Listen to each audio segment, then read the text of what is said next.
2026 കേരള നിയമസഭാ തെരഞ്ഞെടുപ്പ് ഫലം പുറത്തുവരാൻ ഇനി അവശേഷിക്കുന്നത് വളരെ കുറച്ച് ദിവസങ്ങൾ മാത്രമാണ്. സിറ്റിംഗ് സീറ്റുകൾ ഉറപ്പിക്കാനും നഷ്ടമായ സീറ്റുകൾ തിരിച്ചുപിടിക്കാനുമുള്ള മുന്നണികളുടെ ശ്രമങ്ങൾ ഫലം കണ്ടോ എന്ന് മെയ് 4-ന് തെരഞ്ഞെടുപ്പ് ഫലം പുറത്തുവരുന്നതോടെ അറിയാൻ സാധിക്കുമെന്നിരിക്കെ UDF-നും ഒപ്പം LDF-നും ഒരുപോലെ നിർണായകമാകാൻ പോകുന്ന 3 ജില്ലകളെ കുറിച്ചാണ് നമ്മൾ ഇന്ന് സംസാരിക്കാൻ പോകുന്നത്. പറഞ്ഞു വരുന്നത് കൊല്ലം, ആലപ്പുഴ, കോട്ടയം ജില്ലകളെ കുറിച്ചാണ്. ആദ്യം നമുക്ക് കൊല്ലം ജില്ലയിലേക്ക് വരാം. കൊല്ലം ജില്ലയിലെ നിയോജക മണ്ഡലങ്ങളിൽ വ്യക്തമായ ഭൂരിപക്ഷത്തോടെയാണ് 2021 നിയമസഭാ തെരഞ്ഞെടുപ്പ് ഇടതുമുന്നണി പിടിച്ചടക്കിയത്. 11 നിയമസഭാ മണ്ഡലങ്ങളിൽ ഇടതുപക്ഷം 9 മണ്ഡലങ്ങളിൽ ചെങ്കൊടി പാറിപ്പിച്ചപ്പോൾ UDF ആകെ നേടിയത് വെറും 2 മണ്ഡലങ്ങൾ മാത്രമാണ്. പത്തനാപുരം, കൊട്ടാരക്കര, ചടയമംഗലം, കുന്നത്തൂർ, കരുനാഗപ്പള്ളി, ചവറ, കുണ്ടറ, കൊല്ലം, ഇരവിപുരം, ചാത്തന്നൂർ, പുനലൂർ മണ്ഡലങ്ങൾ അടങ്ങുന്നതാണ് കൊല്ലം ജില്ല. മുൻകാല തെരഞ്ഞെടുപ്പുകളിൽ ഇടതിന് വളക്കൂറ് നൽകിയെങ്കിലും കഴിഞ്ഞ നിയമസഭാ തെരഞ്ഞെടുപ്പിൽ മികച്ച പ്രകടനം പുറത്തെടുത്ത ചവറ, കൊല്ലം, കുന്നത്തൂർ മണ്ഡലങ്ങളിൽ UDF ഇത്തവണ വലിയ പ്രതീക്ഷയിലാണ്. ഒപ്പം നഷ്ടമായ മറ്റു മണ്ഡലങ്ങൾ തിരിച്ചുപിടിക്കാനും നിലവിലെ സിറ്റിംഗ് മണ്ഡലങ്ങൾ നിലനിർത്താനും UDF-ന് ഇത്തവണ സാധിച്ചേക്കുമെന്നാണ് റിപ്പോർട്ടുകൾ സൂചിപ്പിക്കുന്നത്. രാഷ്ട്രീയ ചായ്വിനുമപ്പുറം കൃത്യമായി ഭരണത്തെ ഓഡിറ്റ് ചെയ്യുന്ന രീതിയാണ് കൊല്ലം ജില്ലയിലെ വോട്ടർമാർ വർഷങ്ങളായിട്ട് പിന്തുടർന്നു വരുന്നത്. അതിനാൽ 10 വർഷമായുള്ള LDF സർക്കാരിനെതിരായ ഭരണവിരുദ്ധ വികാരം ഇവിടെ പ്രതിഫലിക്കുമെന്നത് ഉറപ്പാണ്. ഇത് UDF-ന് അനുകൂലമായിരിക്കുമെന്നാണ് രാഷ്ട്രീയ നിരീക്ഷകർ അഭിപ്രായപ്പെടുന്നത്. നിയമസഭാ തെരഞ്ഞെടുപ്പിലെ സമഗ്രാധിപത്യം ലോക്സഭയിൽ തുടരാനാവാത്തതും കൊല്ലം കോർപ്പറേഷനിലുൾപ്പെടെ തദ്ദേശ തെരഞ്ഞെടുപ്പിൽ തിരിച്ചടി നേരിട്ടതും ഇടതുപക്ഷത്തിന് ആശങ്കയാകുന്നുണ്ട്. ഒപ്പം UDF-ന് ആശ്വാസവും. മാത്രമല്ല, ചരിത്രത്തിലെ ഏറ്റവും വലിയ വിജയമാണ് 2025 തദ്ദേശ തെരഞ്ഞെടുപ്പിൽ UDF ജില്ലയിൽ സ്വന്തമാക്കിയത്. ആദ്യമായി കൊല്ലം കോർപ്പറേഷൻ ഭരണം പിടിച്ചെടുത്തത് തന്നെയാണ് ജില്ലയിലെ UDF-ന്റെ ഏറ്റവും വലിയ നേട്ടം. 2020 10 സീറ്റ് മാത്രമുണ്ടായിരുന്ന UDF-ന് 27 ഡിവിഷനിൽ വിജയിച്ചാണ് കോർപ്പറേഷൻ ഭരണം പിടിച്ചെടുത്തത്.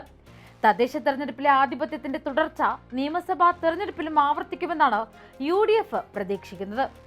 ഇനി നമുക്ക് ആലപ്പുഴ ജില്ലയിലേക്ക് വരാം. 2021 നിയമസഭാ തെരഞ്ഞെടുപ്പിൽ ഇടത് കൊടുങ്കാറ്റ് ആഞ്ഞടിച്ച ജില്ലയായിരുന്നു ആലപ്പുഴ. ജില്ലയിൽ ആകെയുള്ള 9 സീറ്റുകളിൽ 8 LDF പക്ഷത്തേക്ക് തിരിഞ്ഞപ്പോൾ രമേശ് ചെന്നിത്തലയുടെ ഹരിപ്പാട് മാത്രമാണ് UDF-ന് വിജയിക്കാനായത്. എന്നാൽ 2026 സാഹചര്യം ഏറെ വ്യത്യസ്തമാണ്. മുതിർന്ന CPM നേതാവും മുൻ മന്ത്രിയുമായ G. സുധാകരൻ ഉയർത്തിവിട്ട അലയൊലി ഇടതുപക്ഷത്തെ തളർത്തുമോ, UDF-ന് ഗുണകരമാകുമോ എന്ന ആകാംക്ഷയാണ് ഇത്തവണ ആലപ്പുഴയിൽ പ്രധാനമായും അലതല്ലുന്നത്. തദ്ദേശ തെരഞ്ഞെടുപ്പിൽ LDF തിരിച്ചടി നേരിട്ട ജില്ല കൂടിയാണ് ആലപ്പുഴ. അരൂർ, ചേർത്തല, ആലപ്പുഴ, അമ്പലപ്പുഴ, കുട്ടനാട്, ഹരിപ്പാട്, കായംകുളം, മാവേലിക്കര, ചെങ്ങന്നൂർ എന്നീ നിയോജക മണ്ഡലങ്ങളാണ് ആലപ്പുഴ ജില്ലയിൽ ഉൾപ്പെടുന്നത്. ഇക്കഴിഞ്ഞ തദ്ദേശ തെരഞ്ഞെടുപ്പിൽ ആലപ്പുഴ ജില്ലയിൽ LDF-ന് വലിയ തിരിച്ചടികൾ ലഭിച്ചിരുന്നു. ജില്ലാ പഞ്ചായത്തിൽ LDF-നായിരുന്നു മേൽക്കൈയെങ്കിലും നഗരസഭകളിൽ ഇടതുമുന്നണി 1-ൽ മാത്രമാണ് മുന്നിലെത്തിയത്. അതായത് ചേർത്തലയിൽ മാത്രം. ജില്ലാ പഞ്ചായത്തിൽ UDF 2 സീറ്റുകൾ 8 വർദ്ധിപ്പിക്കുകയും ഗ്രാമപഞ്ചായത്തുകളിൽ 10 പിടിച്ചെടുക്കുകയും ചെയ്തു. അരനൂറ്റാണ്ടോളം ഇടത് കോട്ടയായിരുന്ന കൈനഗരി പഞ്ചായത്ത് UDF പിടിച്ചത് വലിയ വാർത്തയായിരുന്നു. പുന്നപ്ര തെക്ക് പഞ്ചായത്തിലും UDF-ന് ചരിത്ര വിജയം നേടാനായി.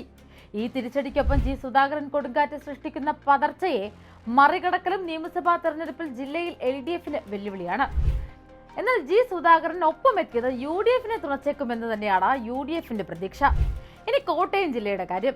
കോട്ടയം ജില്ലയിലെ നിയമസഭാ തെരഞ്ഞെടുപ്പ് ഫലം മുന്നണികളെ സംബന്ധിച്ച് ഏറെ നിർണായകമാണ്. പാരമ്പര്യമായി വലതുപക്ഷ കോട്ടയെന്ന് വിശേഷിക്കപ്പെടുന്ന കോട്ടയം ജില്ല കഴിഞ്ഞ 10 വർഷത്തിനിടയിൽ വലിയ രാഷ്ട്രീയ പരിവർത്തനങ്ങൾക്കാണ് സാക്ഷ്യം വഹിച്ചത്. 2016 വരെ UDF-ന്റെ ഉറച്ച കോട്ടയായിരുന്ന കോട്ടയം അന്ന് ജില്ലയിലെ 9 മണ്ഡലങ്ങളിൽ 6 UDF-നൊപ്പമായിരുന്നു. 2021 പക്ഷേ ജില്ല ഇടത്തോട്ട് ചാഞ്ഞു.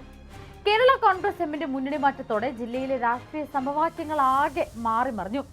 കേരള രാഷ്ട്രീയത്തിന്റെ ഗതിവിഗതികൾ നിർണ്ണയിക്കുന്നതിൽ നിർണായക പങ്കുവഹിച്ചിട്ടുള്ള കോട്ടയം ജില്ല മറ്റൊരു നിയമസഭാ തെരഞ്ഞെടുപ്പ് ഫലം പുറത്തുവരാൻ നിൽക്കെ മുന്നണികൾക്കെല്ലാം ഇത് നിലനിൽപ്പിന്റെ കൂടി പോരാട്ടമാണ്. വികസന മുദ്രാവാക്യങ്ങളും റബ്ബർ വിലയും കാർഷിക വിലയിടിവും സഭാ തർക്കങ്ങളും ഒരുപോലെ അലയടിക്കുന്ന കോട്ടയത്തിന്റെ മണ്ണിൽ ഇത്തവണ തെരഞ്ഞെടുപ്പ് ഫലം പ്രവചനാതീതമാണ്. ഇത്തവണ UDF-നെ സംബന്ധിച്ചിടത്തോളം വലിയ പ്രതീക്ഷയാണ് കോട്ടയം ജില്ലയിലുള്ളത്. ഏറ്റവും ഒടുവിൽ നടന്ന ലോക്സഭാ തെരഞ്ഞെടുപ്പിൽ UDF ജില്ലയിൽ വലിയ മുന്നേറ്റമാണ് കാഴ്ചവെച്ചത്. 9 മണ്ഡലങ്ങളിൽ 8-ലും ലീഡ് നേടി UDF നില ഭദ്രമാക്കി. വൈക്കമൊഴിച്ചുള്ള മണ്ഡലങ്ങളെല്ലാം UDF-നൊപ്പമായിരുന്നു. മന്ത്രി VN വാസവന്റെ മണ്ഡലമായ ഏറ്റുമാനൂരും ഇടതുമുന്നണിയെ കൈവിട്ടിരുന്നു. തദ്ദേശ തെരഞ്ഞെടുപ്പിലും UDF ജില്ലയിൽ വലിയ നേട്ടമുണ്ടാക്കി. ബ്ലോക്കുകളിലും LDF-ലുണ്ടായ മേധാവിത്വം നഷ്ടമായി. ഇത് നിയമസഭാ തെരഞ്ഞെടുപ്പിലും ആവർത്തിക്കുമെന്നാണ് UDF-ന്റെ കണക്കുകൂട്ടൽ. ഈ 3 ജില്ലകളും തെരഞ്ഞെടുപ്പിൽ UDF-നും LDF-നും ഒരുപോലെ നിർണായകമാകുമ്പോൾ അന്തിമ ഫലം ആർക്കൊപ്പമെന്ന് മെയ് 4-ന് തെരഞ്ഞെടുപ്പ് ഫലം പുറത്തു വരുന്നതോടെ വ്യക്തമാകും. അതുവരെ നമുക്ക് കാത്തിരിക്കാം.